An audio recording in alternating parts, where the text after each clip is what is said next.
Ngayong araw nga totally wala tayong internet. Wala tayong internet dito sa shop. Dahil nga ginawa ko ay tinaklas ko na yung outdoor cable. Dahil nga hindi na nade-detect ng 1 gig yung cable, hindi na nade-detect yung hub. Okay, mali ako. Hindi na nade-detect ng hub yung... Ang labo na ng kuha ng video, ang labo pa ng paliwanag ko. Ang sabi ko dito, hindi na nakukuha ng hub yung 1GB LAN na nanggagaling sa PLDT modem. Dito nga sa light indicator ng LAN 1, kulay orange yung status ng LED light dito sa switch hub. It means hindi niya naaabot yung 1GB capacity ng LAN na dapat naka-color green. At mapapansin nyo rin dito sa speed test, naka 90 Mbps lang yung binabato niyang bilis dito sa may shop imbis na 300 Mbps. Kaya nga for today's video, ikikwento ko sa inyo kung paano ko naibalik yung ganda ng aming internet.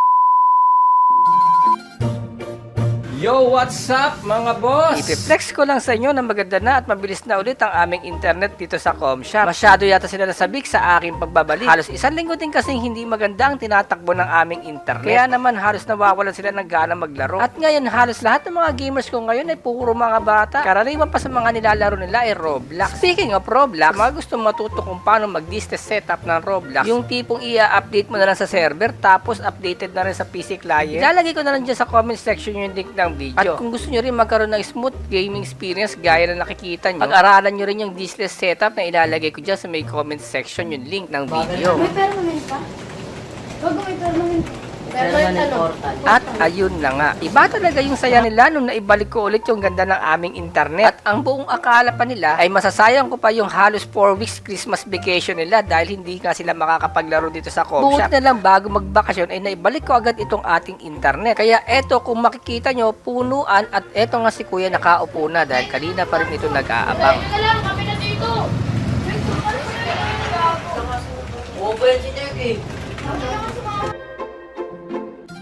Halos ilang araw na rin ang lumipas at tanda ko pa. Hindi naaabot ng internet speed capacity yung lakas ng internet na binabato dito sa Comshop dahil halos bumigay na ngayong outdoor UTP cable na nakakabit sa PLDT modem. Dito nga inayos ko mabuti yung pagkakaduktong ng kable para magamit pa ulit ng ilang taon. Naisipan ko nga baklasin yung pagkakalinya nitong outdoor cable para mas maayos ko pa ng maayos. Kaya naman kung makikita nyo naman talaga napakaganda ng pagkakakabit ko dito at pulidong pulido. Kahit sino pang bagyong dumating ay hindi niya masisira to. Kaya nga for today's video ay totally nawalan kami ng internet. May kakabit natin yan yung hagdanan. Kaya ngayon wala tayong gamers ngayon.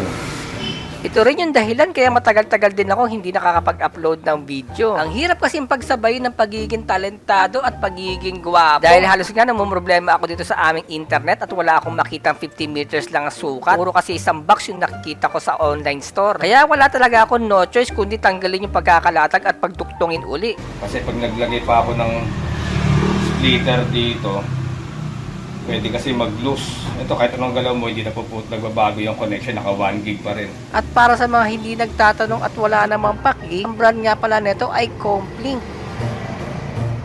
Siyempre, bago ko ginawa yan, sinubukan ko muna yung basic troubleshooting gaya ng unplug and plug sa hub. Nire-cream ko na rin yung RJ45 at nagpalit na rin ng bago. Pero ganun pa din talaga. Hindi niya naaabot yung 1GB capacity ng LAN. At eto nga, bago ko yan kinabit, sinubukan ko muna kung nakukuha na ba yung 1GB na hinahanap ko. Susubukan ko muna dito sa PC bago ko ikabit sa modem para makasigurado ako na okay siya. Eto na nga, nakakulay green na yung LED status light na nasa LAN 1 na pinagkakabitan ng internet na galing sa PLDT modem. At yan nga yung tamang kulay para sa ating 1GB LAN. Dahil Christmas vacation na ng mga bata, halos sila na yung pumupuno at nakikita mo dito sa loob ng Comshop. Sila nga pala yung mga kumota ngayong araw ng Kapaskuhan. Pagkatapos ng mga aroling at pamasko sa kanilang mga ninong at ninang, dumidiretso na kagad sila dito sa Comshop para mag-Roblox. Babae.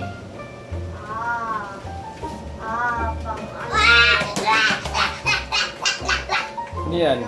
At para sa inyong mga bata, para sa darating na bagong taon, isang mahalagang paalala lang galing sa inyong mahal na Kuya Arby. Kaya makinig ka. Kung sa tingin mo magiging masaya ka at magpapaputok ka ng paputok ngayong bagong taon, ay nagkakamali ka. Paano kung maputulang ka ng kamay? Sa tingin mo makakapag-Roblox ka pa gaya nila? Kaya naman ang ating slogan, iwas paputok, iwas disgrasya. Kamay ay ingatan para makapag-Roblox pa kinabukasan.